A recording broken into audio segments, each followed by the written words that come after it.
Whether you are marveling at its white marble monuments and memorials, learning about history in one of its free museums, or getting a feel for how locals live in one of its vibrant neighborhoods, Washington, D.C. emits a pulsating energy not found anywhere else in the U.S. The District of Columbia is a city you can explore dozens of times and have a completely different experience with each visit. Designed by Pierre-Charles L'Enfant. At the request of George Washington. America's capital city sits on the Potomac River between Maryland and Virginia.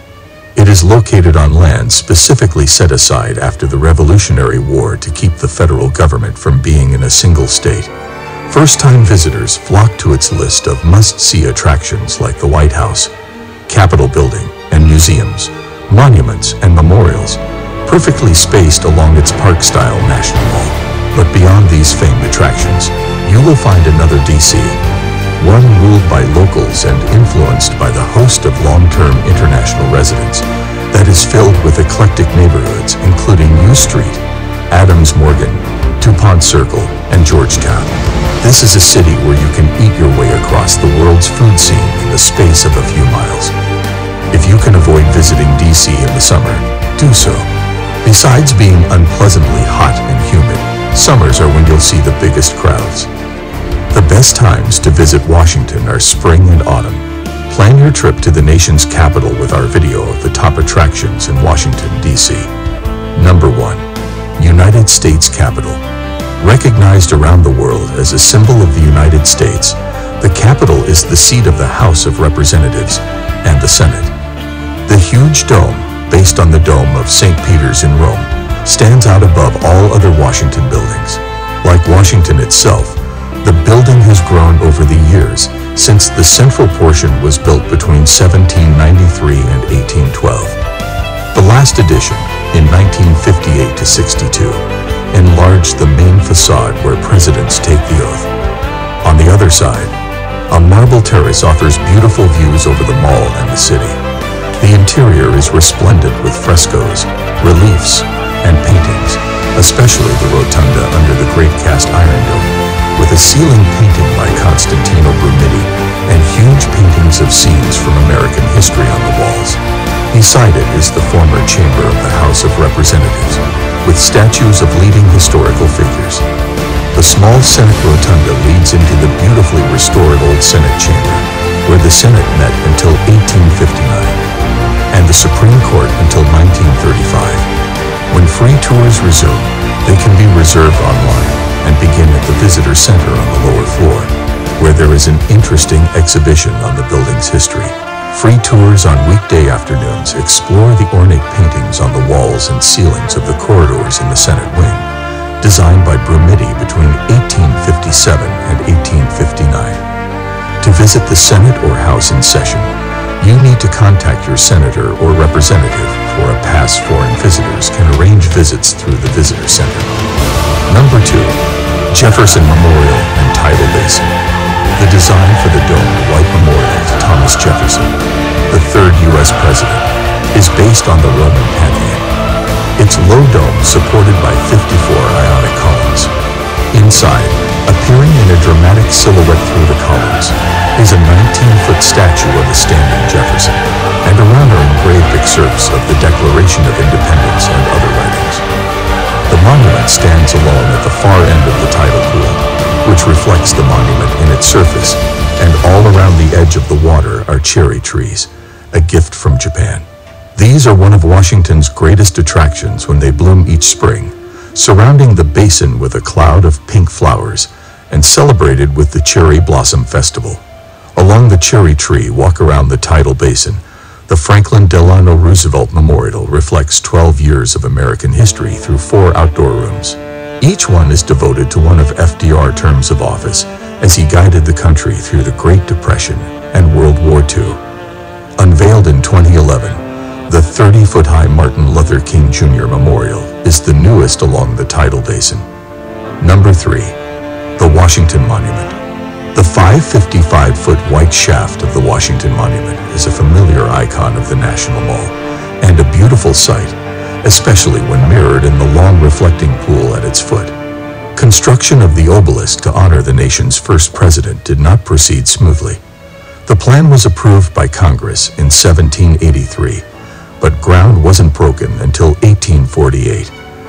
When the tower reached 156 feet in height, in 1854, political wrangling and lack of funds stopped the project for several years, and the Civil War caused further interruption, so that the tower was not capped until 1885, when it was finally completed by the Army Corps of Engineers.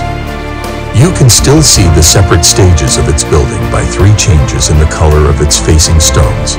Inside are engraved stones from states, cities, foreign countries, individuals, and civic groups, many of them donors who helped in its private funding stages. You can take an elevator to the very top for aerial views over the mall and much of Washington. The base of the monument is surrounded by a circle of 50 American flags. Number 4. Washington National Cathedral. The English-style, Neo-Gothic National Cathedral, one of the world's largest cathedrals, took 83 years to build. From 1907 to 1990, it follows the Gothic building style and techniques, with flying buttresses and solid masonry construction of Indiana limestone. Throughout the cathedral are artistic details to see, from its stained glass windows to the hand-embroidered kneelers that commemorate war heroes and historic events. Special tours, reserved in advance, explore hidden parts of the building and its art. Families should ask for the brochure Explore the Cathedral with Children for a scavenger hunt to find wrought iron animals, tiny carvings, and gargoyles. Be sure to look for the gargoyle of Darth Vader high up on the Northwest Tower. The cathedral is the burial place of President Woodrow Wilson and Helen Keller, and state funerals for Presidents Eisenhower, Reagan, and Ford took place here.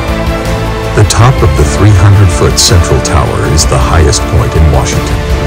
The Bishop's Garden, on the south side of the cathedral, includes plants found in medieval gardens, plants mentioned in the Bible, and others native to the area, along with a fish pond.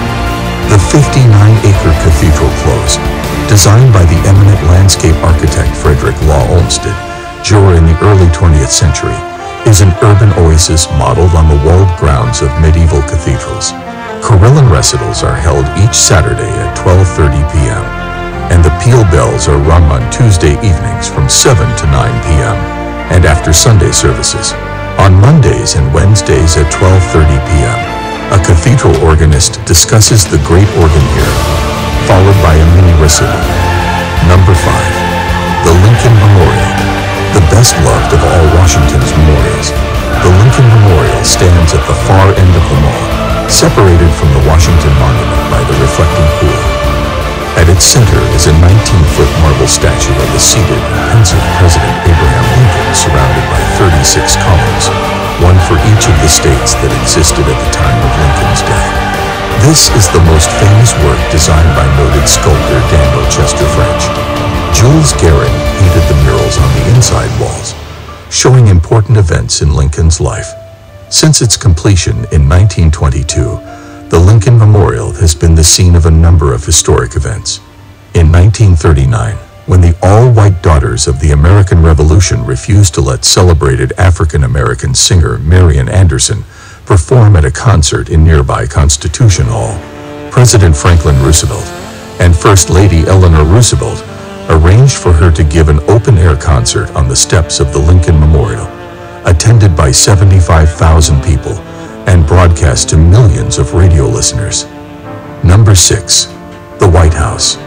The White House is the official residence of the President of the United States, the home of every president except George Washington. It was originally built by James Hoban in 1792, and after being burned down by British forces in 1814 was rebuilt in 1818. Although tours of the interior that include the east, blue, green, and red rooms, the ballroom, and the state dining room must be reserved well in advance through your congressional office or embassy, every tourist to Washington will want to see this iconic building, at least from the outside. The free White House Visitor Center, a short distance away, has excellent interactive exhibits which show details about the White House and the presidential families. It includes furniture of past presidents, a model of the residence, historical changes, and videos with insights from presidents about their time living there. The Ellipse, a 54-acre stretch of lawn stretching to Constitution Avenue, hosts summer concerts by the U.S. Army Band. Next door to the White House are the elaborate 1833 Greek Revival Treasury Building and the 1871 Executive Office Building, one of the most striking old government buildings in Washington. From Lafayette Square, one of the city's best-known, statues of Lafayette and others overlook the White House. Number 7. National Archives. The National Archives holds permanent records of the U.S. Congress, the U.S. Supreme Court, District of Columbia courts, and some federal agencies, as well as pre-World War I military service records for U.S. Army and Confederate veterans, and pre-1940 vessel and station logbooks for the U.S. Navy. The records are open to researchers, and in the rotunda, you can see the Declaration of Independence, Constitution, and Bill of Rights. Exhibition galleries feature a 1297 Magna Carta and a changing group of other historically significant documents. An exhibit, rightfully hers, American Women and the Vote, includes documents from the suffrage movement. And in other areas are interactive exhibits and hands-on activities for all ages. Number 8. Georgetown Historic District. The neighborhood from 27 to 37 streets between Rock Creek Park and K Street Northwest is the city's oldest, with origins in the early 1700s, before Washington itself. Georgetown University, the nation's oldest Roman Catholic and Jesuit college, is located here. Today, Georgetown's tidy streets of historic homes and its boutique shops, cafes, restaurants, and small museums make it a popular respite from lines at the mall attractions. The C&O Canal, the 184-mile waterway paralleling the Potomac River, begins here, and its top half is a favorite place for walking and cycling. Dumbarton Oaks is a 16-acre estate with formal gardens and a valuable Byzantine and Christian art collection. Federal period Dumbarton House features Federal-style furniture, paintings, textiles, silver, and ceramics, and is home to one of 5 original known copies of the Articles of Confederation. Tudor Place is an early 19th century mansion built by Martha Washington's granddaughter, Martha Custis Peter, and her husband. Items from George and Martha Washington's Mount Vernon home are shown here, and the Federal period gardens contain plants and trees from the early 19th century. If you are looking for places to eat in Washington or things to do at night, this is one of the places to visit. The neighborhood is filled with restaurants and cafes, along with live music venues.